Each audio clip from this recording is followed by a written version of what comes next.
Hi friends, life of সদীপী চ্যানেলে তোমাদেরকে আরও একবার স্বাগত। আশা করি তোমরা সকলেই ভালো আছো আর আমরাও ভালো আছি। তো আজকে হচ্ছে ভাইফোঁটার দিন। ভাইফোঁটার দিন সকালবেলা ঘুম থেকে উঠে আমি একটা মোস্ট ইম্পর্ট্যান্ট কাজ করতে বসেছি। সেটা হচ্ছে যে এই যে এখানে যে গুঁড়োটা দেখতে পাচ্ছ, যেটা আমি নাড়াচাড়া করছি, সেইটা বানানো। তো এটা আমি ৪-৫ দিন ধরেই তৈরি করছিলাম, আর তো আজকে ফাইনালি কমপ্লিট হয়েছে। এটা হচ্ছে যে তোমার গরম জলের সাথে দুপুরবেলা লাঞ্চ করার পরে আর রাত্রিবেলা গরম জলে ডিনার করার পরে যদি খাওয়া হয়, তাহলে যাদের বয়স্ক মানুষ যাদের হজমের গণ্ডগোল হয়, তাদের কিন্তু এটা খুব ভালো উপকারে দেবে। তারপরেই আমি আর ভাই যাচ্ছিলাম হচ্ছে বাজার করতে, মানে মাছের বাজার করব। আজকে আমি আর ভাই ঠিক করেছি যে আমরা দুজনে মিলে মাছ কিনতে যাব। শুভ আছে আজকে ওদের বাড়িতে, কারণ আজকে ওরও ভাইফোঁটা, সেই কারণে ও সকাল সকালে ওই বাড়িতে চলে গেছে আর আমি এই বাড়িতে। তো চলো রাস্তায় যেতে যেতে তোমাদেরকে বলি যে আমি মানে বানিয়েছি যে গুঁড়োটা, সেই গুঁড়োটা কি কি দিয়ে বানিয়েছি। তো সেটাতে প্রথমে দিয়েছি হলুদ, মেথি, জোয়ান, মৌরি আর দারচিনি। তো হলুদ যদি ৫০ গ্রাম নাও, মানে সবগুলো যদি ৫০ গ্রাম নাও, হলুদ, মেথি, জোয়ান আর মৌরি, তবে দারচিনি নিতে হবে কিন্তু ২৫ গ্রাম। তো এগুলোকে ভালো করে একটু রোদে শুকিয়ে নিয়ে খুব সুন্দর করে গুঁড়ো করে রেখে দাও। রেখে দেওয়ার পরে এটা দুপুরবেলা লাঞ্চ করার পরে একটু গরম জলে, মানে খুব বেশি গরম জল না, জাস্ট ওয়ার্ম ওয়াটারে এটা ১ চামচ গুলে খেয়ে নাও, এবং ডিনার করার পরেও একটু ওয়ার্ম ওয়াটার করে ১ চামচ গুলে খেয়ে নাও। তাহলে কিন্তু যাদের এই অম্বল গ্যাসের প্রবলেমটা আছে না, তাদের এই প্রবলেমটা থাকবে না। তাছাড়া আরও অনেক উপকার আসে। সেই কারণে এটা আমি বাবা মায়ের জন্য আর কি বানিয়ে দিয়েছিলাম। তো যাই হোক, যথারীতি আমাদের মাছের বাজার যাওয়া হয়ে গেছিলো, এবং মাছের বাজার থেকে ২ ধরনের মাছ কিনে নিয়ে এসেছিলাম। আর এইখানে আসার পরে দেখি মা সমস্ত কিছু রেডি করছিল, আর আমরা আসার পরে তাড়াতাড়ি করে স্নান টান করে নিয়ে আমরাও যথারীতি রেডি হয়ে গেছি এবং রেডি হয়ে এখানে বসে পড়েছি। আমাদের এই ভাইফোঁটাটা কিন্তু হচ্ছে অনেক বছর পর। লাস্ট কবে এরকম একসাথে সবাই মিলে বসে ভাইফোঁটা দিয়েছিলাম, মানে আমি ভাই, আমার মনে পড়ে না, ৪-৫ বছর আগে তো হবেই।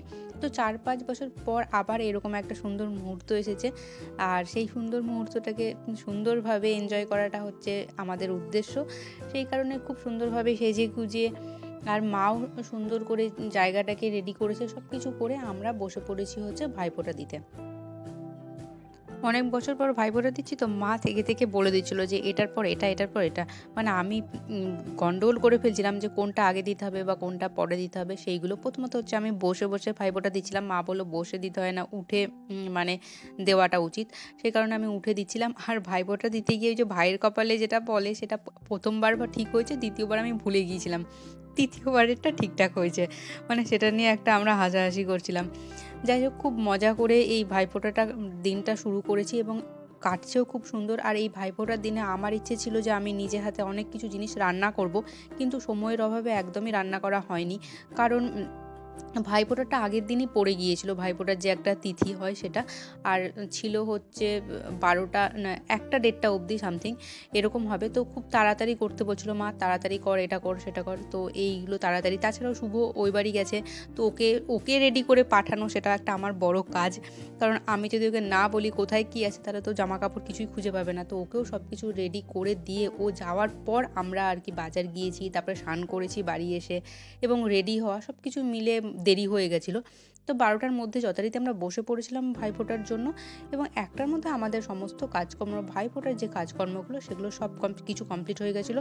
ভাইয়ের প্রিয় মিষ্টি আমি কিনে নিয়ে এসেছিলাম আগের দিনই। তো সব কিছু মিলে বেশ ভালোই হচ্ছিলো। আমি ভাইফোঁটা দিয়েই কী করেছি, মিষ্টি খাইয়ে দিয়েছি। ওকে যে চুলটা আঁচড়ে দিতে হয় সেটা আমি ভুলেই গিয়েছিলাম। তো তারপরে মা বলল যে না, চুল আঁচড়ে দিতে হয়, এটা করতে হয়, সেটা করতে হয়। তো আমি এগুলো করছিলাম।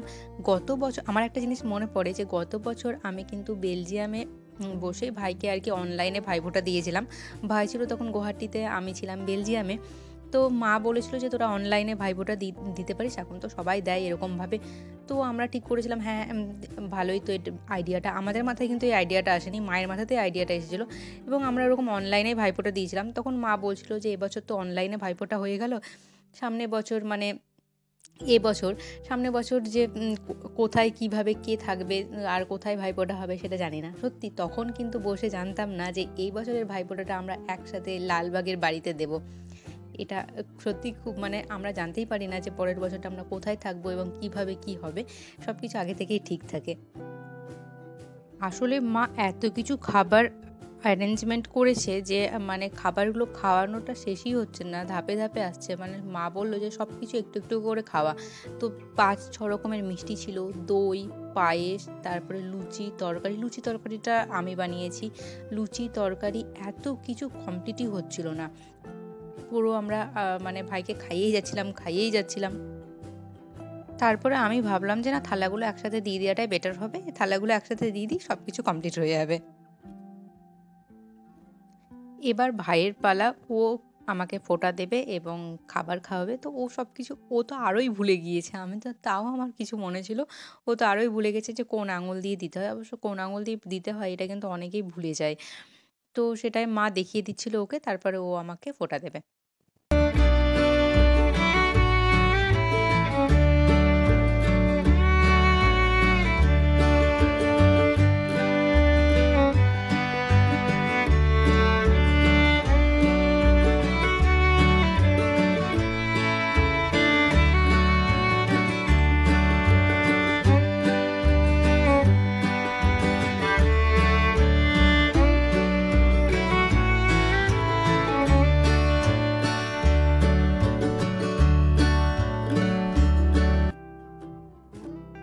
আর এরপরে চলে এসেছি আমরা দুপুরের খাবার নিয়ে। আজকে দুপুরবেলা মা বানিয়েছে হচ্ছে পোলাও। পোলাও বানানোর দুটো উদ্দেশ্য। একটা হচ্ছে আমি খেতে ভালোবাসি, আর দ্বিতীয় হচ্ছে ভাইফোঁটা, সেই কারণেই মা বানিয়েছে পোলাও। তাছাড়াও দই, আমাদের দুজনেরই দই খুব প্রিয়। সেই কারণে দই, মিষ্টি, তারপরে মাছ, মাংস সব কিছু নিয়ে একটা জম্পেশ ভুরিভোজ হচ্ছে আজকে দুপুরবেলা ভাইফোঁটার দিন। সব কিছু খুবই ভালো লাগছে, কিন্তু হ্যাঁ, থেকে থেকে শুভকেও মিস করছি, কারণ ও এগুলো সব কিছু খেতে ভালোবাসে। অবশ্য ও অবশ্যই খাচ্ছে ও ওখানেও। আমাকেও ওই বাড়ি যেতে বলেছিল, কিন্তু আমি সত্যিই সময় পাইনি। মানে এখানে এত ব্যস্ত, আমি কি করে যাব। সেই কারণে আমি ঠিক করেছি যে আমি রাত্রিবেলা ওখানে খাবো, দুপুরবেলা এখানে খাচ্ছি। আর সব আনন্দের মাঝেও একটা সত্যি দুঃখ মানে হচ্ছে, যখন মনে পড়ছে যে আজকে ভাইফোঁটাটাও শেষ হয়ে গেল। মানে পুজোর সব কিছু শেষ। ছোটোবেলায় পুজো শেষ হয়ে গেলে স্কুল খুলে যেত এবং সেই কারণে মন খারাপ করতো। আর এখন বড় হয়েছি বলে পুজো শেষ আর আমাদের ছুটিও শেষ, আবার বেলজিয়ামে চলে যেতে হবে, সেই কারণে মন খারাপ করছে।